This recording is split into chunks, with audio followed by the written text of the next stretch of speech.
Qatar to Gaza इस्राएली हमला, अब हमले को तैयार इस्लामिक सेना। 7 अक्टूबर 2023 से अब तक इजराइल 7 मुस्लिम देशों पर हमला कर चुका है। कतर की राजधानी दोहा से लेकर गाजा में इजराइल के ताजा खूनी हमलों ने कोहराम मचाकर रख दिया है। अब सबसे ताजा खबर यह है कि 50 से ज्यादा मुस्लिम देशों ने इजराइल के खिलाफ मोर्चा खोल दिया है। कतर की राजधानी दोहा में इस वक्त 50 से ज्यादा मुस्लिम देशों की आपातकालीन मीटिंग चल रही है, जिसमें यह तैयारियां हो रही हैं कि इजराइल ने जिस तरह से 72 घंटों के अंदर 6 मुस्लिम देशों पर खूनी हमले किए हैं, उसका बदला इजराइल से कैसे लिया जाए। इधर तुर्की, सऊदी अरब और इराक ने दावा किया है कि इजराइल उनके ऊपर हमले की फिराक में है। ऐसे हालात में सवाल उठ रहे हैं कि क्या अब मुस्लिम देश मिलकर इजराइल पर हमला करेंगे, क्योंकि ईरान के पूर्व जनरल ने ऐलान किया है कि अब हमें शिया सुन्नी के झगड़ों को भूलकर इस्लामिक सेना बनानी चाहिए, जो इजराइल से चुन चुन कर बदला ले। हम आपको दिखाने जा रहे हैं कि कैसे इजराइल अब अरब युद्ध में घिरता जा रहा है। कतर में आपातकालीन मीटिंग, 50 मुस्लिम देश हमले को तैयार। जरा याद करिए, इसी महीने इजरायली सेना ने महज 72 घंटों के अंदर 6 मुस्लिम देशों पर हमला करके अरब देशों में गदर मचा दिया था। कतर पर इजरायली हमले ने तो अमेरिका तक को भी सकते में डाल दिया था। कतर की राजधानी दोहा से आ रही तस्वीरों को देखकर साफ अंदाजा लगाया जा सकता है कि अब कतर और सऊदी अरब जैसे मुस्लिम देशों को अंदाजा हो गया है कि अमेरिका इजराइल का आंख मूंद कर जंग में साथ दे रहा है, और इजराइल इसका फायदा उठाकर एक एक करके मुस्लिम देशों पर पिछले 710 दिनों से हमले करता आ रहा है। कतर की राजधानी दोहा में 50 अरब और इस्लामिक देशों की मीटिंग में दो टूक कहा गया है कि अब इजराइल को उसी की भाषा में जवाब दिया जाएगा। कतर की राजधानी दोहा में मुस्लिम देशों के 50 नेता इजराइल के खिलाफ एक खास बैठक के लिए इकट्ठा हुए। ये मीटिंग अरब लीग और ऑर्गेनाइजेशन ऑफ इस्लामिक कोऑपरेशन यानी OIC ने बुलाई। इसका मकसद 9 सितंबर को कतर पर हुए इजरायली हमले का जवाब देना है। मीटिंग से पहले ईरान के राष्ट्रपति मसूद पजिश्कियान ने मुस्लिम देशों से इजराइल के साथ रिश्ते तोड़ने को कहा है। उन्होंने इस्लामिक देशों से एकजुट होने की अपील की है। वहीं पाकिस्तान ने सभी इस्लामी देशों को नेटो जैसे ज्वाइंट फोर्स बनाने का सुझाव दिया है। इस्लामिक देशों के विदेश मंत्रियों ने दोहा में इजराइल के खिलाफ कार्रवाई करने को लेकर बंद कमरे में एक बैठक की थी। इस दौरान कतर के प्रधानमंत्री और विदेश मंत्री शेख मोहम्मद बिन अब्दुल रहमान बिन जासिम अल थानी ने इजरायली हमले की कड़ी निंदा की और कहा कि कतर अपनी संप्रभुता की रक्षा के लिए जरूरी कदम उठाएगा। कतर के प्रधानमंत्री शेख मोहम्मद बिन अब्दुल रहमान अल थानी ने इंटरनेशनल कम्युनिटी से अपील की है कि वो दोहरी नीति बंद करे और इजराइल को उसके अपराधों के लिए सजा दे। वहीं पाकिस्तान के विदेश मंत्री मोहम्मद इसाक डार ने कहा है कि दुनिया भर के मुस्लिम इस बैठक पर नजर बनाए हुए हैं। उन्होंने एक ज्वाइंट डिफेंस फोर्स बनाने की संभावना का जिक्र किया और कहा कि न्यूक्लियर पावर पाकिस्तान इस्लामिक समुदाय यानी उम्मा के साथ अपनी जिम्मेदारी निभाएगा।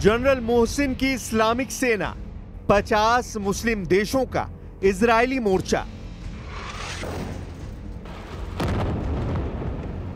सीरिया, सूडान, सऊदी अरब से लेकर तुर्की, इराक, ईरान, पाकिस्तान, लगभग 50 से ज्यादा अरब और इस्लामिक मुल्क क्या वाकई में इजराइल के खिलाफ ऐसी इस्लामिक सेना बना लेंगे? पहले आप ये जान लीजिए कि अरब देश इस्लामिक मुल्कों की सेना को बनाने के लिए क्यों मजबूर हो रहे हैं। कतर की राजधानी दोहा में इस वक्त भयंकर तैयारियां चल रही हैं। इजराइल भी जानता है कि अब अरब दुनिया उसके वजूद के लिए खतरा बन सकती है। कतर की राजधानी दोहा में हमास के लीडरों पर इजरायली हमले से इस्लामिक और अरब देशों में हड़कंप मच गया है। इजराइल का अब अगला निशाना कौन सा देश होगा, इसे लेकर कई देश भयभीत हैं। तुर्की के एक अधिकारी ने जहां यह आशंका जताई कि इजराइल का अगला निशाना अंकारा हो सकता है, वहीं अब ईरान के एक पूर्व जनरल ने इसमें 2 अन्य देशों को जोड़कर इजरायली दहशत को चरम पर पहुंचा दिया है। ईरान इंटरनेशनल की रिपोर्ट के मुताबिक पूर्व ईरानी जनरल मोहसिन रजाई का दावा है कि इजराइल कतर पर हमला करने के बाद अब दूसरे इस्लामिक और अरब देशों को निशाने पर लेगा। मोहसिन का दावा है कि इजराइल का अगला टारगेट तुर्की, इराक और सऊदी अरब है। ऐसे में ईरान के अधिकारियों ने मुस्लिम देशों को संयुक्त सैन्य मोर्चा बनाने की अपील की है। ईरान के वरिष्ठ अधिकारियों ने हाल ही में दोहा पर हुए इजरायली हमलों का हवाला देते हुए मुस्लिम देशों के बीच एक संयुक्त सैन्य मोर्चा बनाने की आवश्यकता पर जोर दिया। मोहसिन रजाई पहले इस्लामिक रेवोल्यूशनरी गार्ड कॉर्प्स यानी IRGC के प्रमुख कमांडर थे और अब ईरान की सुस्ती परिषद के सदस्य हैं। उन्होंने चेतावनी दी है कि यदि OIC ने निर्णायक कदम नहीं उठाया तो सऊदी अरब, तुर्की और इराक को भी भविष्य में इजरायली हमलों का सामना करना पड़ सकता है। उन्होंने कहा, इकलौता समाधान है एक सैन्य गठबंधन का गठन जो दुनिया में इस्लामी सेना के नाम से मिशन चलाए। ईरानी मीडिया में दिए उनके इस बयान को लेकर कई स्तरों पर गूंज मिली है। इस अपील को और मजबूती देते हुए जलाल रजवी मेहर, जो कुम में सेमिनरी छात्रों के प्रतिनिधियों की सभा के प्रमुख हैं और एक प्रमुख शिया धर्मगुरु हैं, ने संयुक्त इस्लामी सेना बनाने की मांग की है।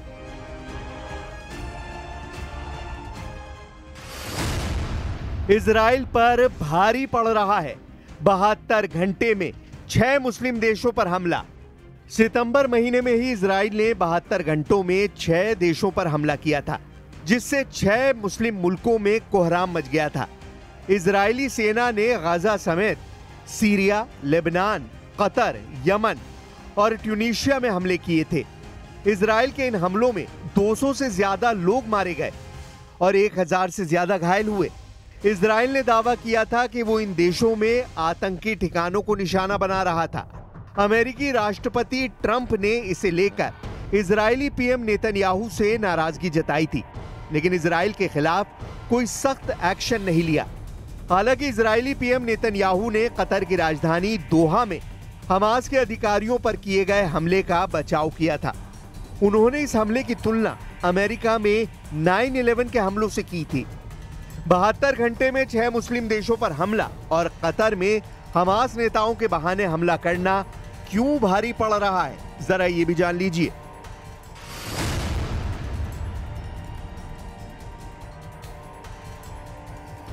इजरायली सेना ने 9 सितंबर 2025 को कतर की राजधानी दोहा पर हवाई हमला किया था। यह हमला हमास के चीफ खलील अल-हया को निशाना बनाकर किया गया था। इसमें अल-हया का बेटा, ऑफिस डायरेक्टर, 3 गार्ड और एक कतरी सुरक्षा अधिकारी समेत 6 लोग मारे गए थे। इस हमले के वक्त हमास नेता अमेरिका के युद्ध विराम प्रस्ताव पर आपस में चर्चा कर रहे थे। इजरायली हमले के बाद हमास ने युद्ध विराम से इनकार कर दिया। इजराइल ने 72 घंटे के अंदर ही पूर्वी लेबनान के बेका और हरमेल जिलों में हवाई हमले किए, जिसमें 5 लोगों की जान गई। इजरायली सेना ने दावा किया कि इस हमले में हिजबुल्लाह के सैन्य ठिकानों को निशाना बनाया गया। हालांकि हिजबुल्लाह ने कोई प्रतिक्रिया नहीं दी थी। इजरायली ड्रोन ने हिजबुल्लाह के एक सदस्य पर हमला किया था। नवंबर 2024 में इजराइल और लेबनान में सीजफायर हुआ था, लेकिन इसके बाद भी इजराइल लेबनान के दक्षिणी हिस्से पर हमले करता रहता है। इजरायली फाइटर जेट्स ने 72 घंटों के अंदर ही सीरिया के एयरफोर्स बेस और सेना के कैंप पर हमले किए थे। Syrian observatory for human rights यानी SOHR के मुताबिक इसमें किसी के हताहत होने की सूचना नहीं मिली थी। इन हमलों को सीरिया के विदेश प्रवासी मंत्रालय ने देश की संप्रभुता का उल्लंघन बताया था। उन्होंने कहा कि इजराइल राष्ट्रीय और क्षेत्रीय सुरक्षा के लिए खतरा है। पिछले साल दिसंबर में सीरिया के पूर्व राष्ट्रपति बशर अल असद के पतन के बाद से इजरायली सेना लगातार सीरिया के सैन्य ठिकानों और इंफ्रास्ट्रक्चर को निशाना बना रही है। SOHR की रिपोर्ट बताती है कि इस साल इजराइल ने सीरिया पर 86 हवाई और 11 जमीनी हमले किए हैं। इसमें 61 लोग मारे गए और 135 जगहों को निशाना बनाया गया। इजरायली ड्रोन ने 72 घंटों के अंदर ही रात में ट्यूनीशिया के पोर्ट पर फैमिली बोट पर हमला किया था। इस जहाज में 6 लोग सवार थे जो पुर्तगाली झंडा लगाकर यात्रा कर रहे थे। GSF के मुताबिक इस हमले में किसी की जान नहीं गई। इजरायली ड्रोन ने ब्रिटेन का झंडा लगाकर यात्रा कर रहे जहाज को निशाना बनाया था। 2010 से अब तक गाजा के इलाकों में घुसने की कोशिश करने वाले जहाजों पर इजरायली ड्रोन हमला कर रहे हैं। इजराइल ने यमन की राजधानी सना पर 15 दिनों में 2 बार हमले किए थे, जिसमें हूती ठिकानों को निशाना बनाया गया। यह हमला सना हवाई अड्डे पर किया गया था। इसमें पहले 28 अगस्त को इजराइल ने सना पर हमला किया था, जिसमें हूती प्रधानमंत्री अहमद अल रहावी समेत 10 लोग मारे गए और 90 लोग घायल हुए थे। उधर गाजा में इजरायली हमलों में पिछले 72 घंटों में करीब 150 लोग मारे गए और 540 घायल हुए। गाजा में 2023 से अब तक कुल 65,000 से ज्यादा फिलिस्तीनी मारे जा चुके हैं। गाजा में अब तक 400 लोग भूखमरी से और हजारों लोग मलबे में दबकर मारे जा चुके हैं। गाजा का लगभग 75% हिस्सा इजराइल के कब्जे में है। यही वजह है कि अब कतर में 50 मुस्लिम मुल्कों की आपातकालीन मीटिंग में इजराइल से बड़ी जंग की तैयारी को लेकर बातचीत हुई। इधर 15 सितंबर की सुबह से ही कतर में मुस्लिम देशों के मंत्रियों का आना लगा हुआ है। इस बीच अमेरिका के विदेश मंत्री मार्को रूबियो इजराइल पहुंचे हैं। उन्होंने इजरायली प्रधानमंत्री बेंयामिन नेतन्याहू के साथ यरूशलेम में वेस्टर्न वॉल का दौरा किया। कथित तौर पर रूबियो कतर पर इजरायली हमले के बाद गाजा युद्ध खत्म करने के प्रयासों पर पानी फेरने के बाद अधिकारियों से जवाब मांग रहे हैं। हालांकि उन्होंने वेस्टर्न वॉल का दौरा करने के बाद कहा कि अमेरिका और इजराइल के संबंध पत्थरों की तरह मजबूत हैं। रूबियो ने यह दौरा गाजा बंधकों की रिहाई और कतर पर हुए हमले पर केंद्रित रहने वाला है। हालांकि जानकारों का दावा है कि इजराइल पर कतर हमला करने की हिम्मत जुटा पाएगा, ये कहना बेहद मुश्किल है, क्योंकि कतर और इजराइल की सैन्य ताकत में बड़ा अंतर है। 2025 ग्लोबल फायर पावर इंडेक्स में इजराइल 15वें और कतर 62वें स्थान पर है।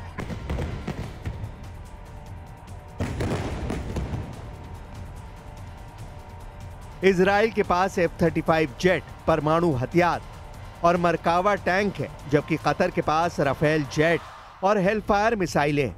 कतर की सेना छोटी और रक्षात्मक है, जो इजरायली हमले का सैन्य जवाब देने में सक्षम नहीं है। अब ऐसी स्थिति में देखना होगा कि अरब और इस्लामिक देश इजराइल से कैसे निपटते हैं।